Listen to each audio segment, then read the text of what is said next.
மிரட்டும் செஜ்ஜில்-2 ஏவுகணையின் தனித்துவத்தை பற்றி இப்பதிவில் பார்க்கலாம்.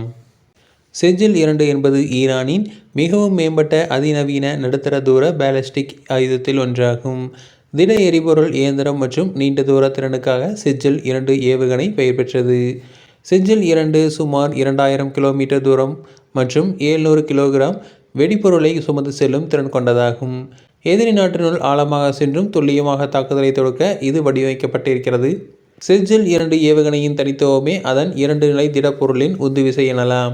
பழைய திரவ எரிபொருள் ஏவுகணைகள் அதிக நேரத்தை எடுத்துக்கொள்ளும், ஆனால் இவை அப்படியல்லை, விரைவாக இருக்கும். மேலும் இதனை அடையாளம் கண்டுகொண்டு தாக்குதலை முறியடிப்பது மிகவும் கடினமாக இருக்கும். செஜ்ஜில்-2 ஏவுகணையின் வீச்சு இஸ்ரேல் மட்டுமின்றி மத்திய கிழக்கின் பெரும்பாலான பகுதிகளை தாக்கும் வகையில் உள்ளது. ஈரான் நாட்டின் இராணுவத்தின் மதிப்பை கூட்டும் ஒரு ஆயுதமாக இது உள்ளது. குறிப்பாக இதை ஒரு உளவியல் ஆயுதம் என்று கூறலாம். ஈரானின் இஸ்லாமிய புரட்சிகர காவல்படை ஈரானிய ஆயுதப்படைகளில் பல சேவைகளை கொண்ட முதன்மை பிரிவாகும்.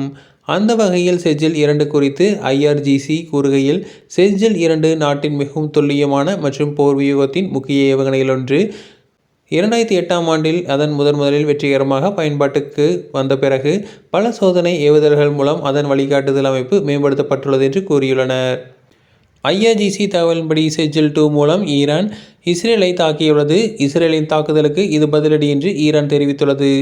இந்த ஏவுகணைகள் இஸ்ரேலின் அதிக மதிப்புள்ள இராணுவ இலக்குகளை குறிவைத்து ஏவப்பட்டதாக கூறப்படுகிறது. இருப்பினும் இஸ்ரேல் இதுவரை கூறுகையில் செஜ்ஜில்-2 ஏவுகணை தாக்குதல் முறியடிக்கப்பட்டதாகவும், மேலும் அந்த ஏவுகணை சிதறி அதன் பாகங்கள் பொதுமக்களின் வாகனத்தில் விழுந்ததாகவும் கூறப்படுகிறது. ஏவுகணை முறியடிக்கப்பட்டதாக கூறப்பட்டாலும் ஈரானின் இந்த தாக்குதல் என்பது ஈரானின் குறிப்பிடத்தக்க நகர்வாக பார்க்க வேண்டும். ஈரான் அதன் மிகப்பெரிய மற்றும் நீண்ட தூர ஆயுத களஞ்சியத்தை பயன்படுத்தி போரை அடுத்த கட்டத்திற்கு எடுத்து செல்லும் என்பது குறிப்பிடத்தக்கது. தொடர்ந்து இதுபோன்ற செய்திகளுக்கு எங்கள் சேனலை சப்ஸ்கிரைப் செய்யவும்.